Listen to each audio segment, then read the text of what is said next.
Muy buenas tardes a todos, soy Eugenia Peña y estoy desarrollando este video para el tercer corte de la clase Economía de la Innovación.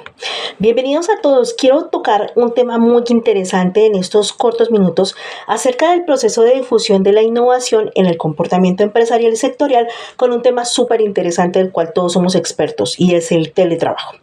El teletrabajo no es un concepto nada nuevo. De hecho, el teletrabajo fue reconocido en Colombia en el año 2006 a través de la Ley 1221, en la cual ya reconocía unos elementos para los teletrabajadores.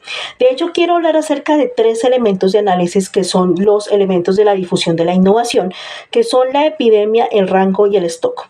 En la epidemia tenemos que, desafortunadamente, pero gracias a esto, en el año 2020 se generó esta epidemia, esta pandemia, en la cual todos nosotros tuvimos que acogernos al teletrabajo.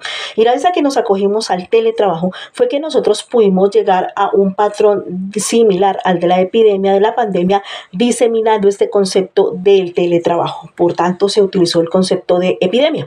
En cuanto al concepto de rango para difusión de la innovación, tenemos que diferentes individuos, desde limitados hasta masivos, empezamos a generar este contexto de la pandemia en cuanto al teletrabajo, y el teletrabajo fue el que generó pues evidentemente ampliación de los rangos. Y en cuanto al stock, como les estoy comentando, el teletrabajo no era nuevo. El teletrabajo ya tenía sus leyes y de hecho ya estaba reconocido. Por tanto, esta experiencia previa nos permitió a nosotros adherirnos muy fácilmente al teletrabajo y empezar a generar ciertos elementos. Me preguntan que si las disrupciones generan entornos para el desarrollo de las innovaciones. Claramente sí, mi opinión es que sí.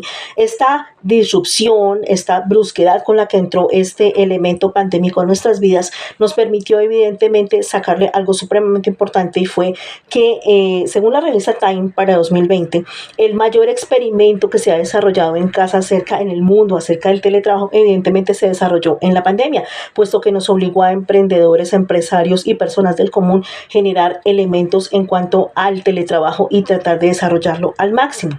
El concepto del teletrabajo fue copiado en 1970 por Jack Niles, quien desarrolló elementos pues que empezaron a generar este concepto del teletrabajo. Ya para el 2008, nuestra ley 1221 sigue generando unos elementos que ya incluyen a las telecomunicaciones, la información y las telecomunicaciones, siendo el marco que va a generar este concepto del teletrabajo. Por otro lado, nuestra ley ya para ese punto desarrolló ciertos elementos que tuvieron evidentemente que ser probados con el tiempo. Ya para 2024, de cada 10 empresas habían generado la modalidad de teletrabajo, de 18% en trabajo remoto, 19% trabajo en casa y 12% ya lo habían implementado, pero ya lo habían abandonado. Para 2030, la economía de Estados Unidos nos prevé que 4.500 millones de dólares se generarán mediante el trabajo flexible. El teletrabajo podría ser evidentemente un elemento muy importante, sobre todo para generaciones como la generación Z, que van a ser la mayor cantidad de trabajadores de ese momento y los cuales van a impactar obviamente con sus decisiones y sus gustos y sus preferencias en cuanto a las formas de trabajo. Los estudios de percepción nos dicen que 17.253 empresas para 2020 ya habían implementado el teletrabajo, lo cual impactó eso en 209.173 teletrabajadores. 2 años antes se había hecho el mismo testeo y solamente había 86.000 personas ejerciendo teletrabajo. Quiere decir que esto, más de duplicarse, prácticamente fue 3 veces el impacto de lo que se generó.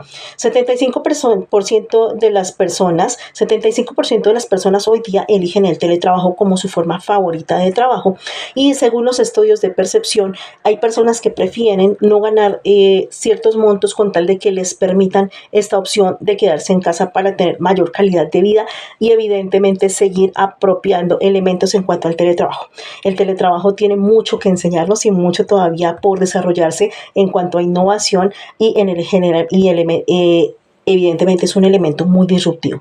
Por eso espero que les haya gustado este corto video acerca de el impacto en la difusión de la innovación y el comportamiento empresarial y sectorial que tiene el teletrabajo y su ley 1221, mediante este corto análisis acerca de los tres elementos, la epidemia, el rango y el stock. Espero que hayan llegado hasta el final del video. Muchísimas gracias por haberlo visto y espero verlos en una próxima oportunidad. Mi nombre es Miriam Peña y soy de la maestría en innovación. Muchas gracias a todos.